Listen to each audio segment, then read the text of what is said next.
I first recognized that I was struggling with homosexuality about age 11. 2 years prior to that, about age 9, I was molested by an older teenage boy, which didn't make me gay, but it certainly did teach me things about sex that I never needed to know. And it only sought to further confuse me, further breed insecurity in an already insecure life. I didn't have relationships with many boys. I didn't have a relationship very strongly with my dad or my older brothers. I was a classic mama's boy, and I was very insecure about relationships with the same sex. And when I was molested, it only confused me and caused me to begin to question my sexuality. Well, when puberty hit, it was just a natural thing for that longing and that insatiable need for male relationship to continue. And because sexuality had been brought into play before that, I began looking for male relationship in a sexual way, through fantasy, through pornography, and ultimately through relationships with other boys in my class and in my school.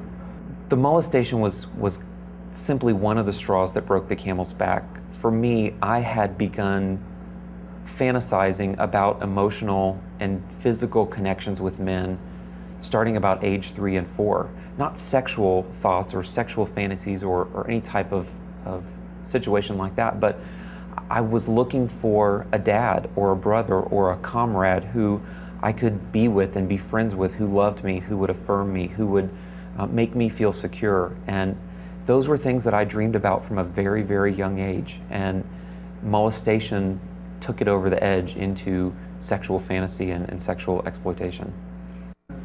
I came to know Jesus Christ when I was 6 years old, walked down the aisle of my Southern Baptist church and gave my heart to Him. And I knew that I was in a relationship with Jesus. I knew what His Word said. I knew what Scripture said. I was very active in my church from a very young age. And the feelings that I began to have at age 11 were very confusing and very conflicting for what I knew was right and what I had been taught about sexuality and these issues. It was absolutely an emotional pull from the beginning, where I was searching for what God created and intended for me to have.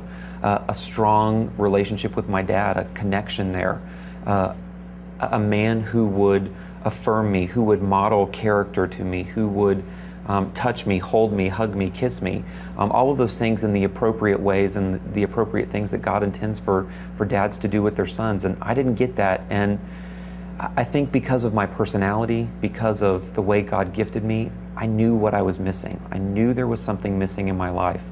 And I began very early fantasizing about it and dreaming that it would happen.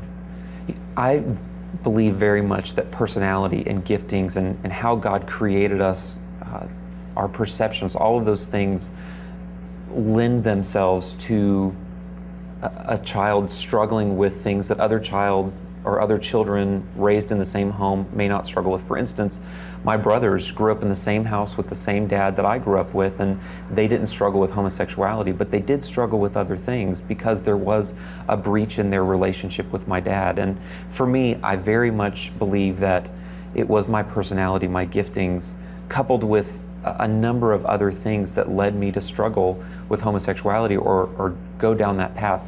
For instance, I was labeled as a young boy, sissy, mama's boy, fag, queer, all of those things. And labels don't make you something, but for insecure kids or kids with a certain personality that might lend itself to being very sensitive or very emotional, those labels stuck to me and I internalized them. And I thought, well, I am a mama's boy. I do want to spend time with my mom, but I didn't know what those other words meant until I was old enough to realize, hey, a homosexual or a fag or those labels mean I want to be in a relationship with the same sex, and that was true. And so those labels stuck, and I believe that they took root in my life and only served to send me down a path towards homosexuality.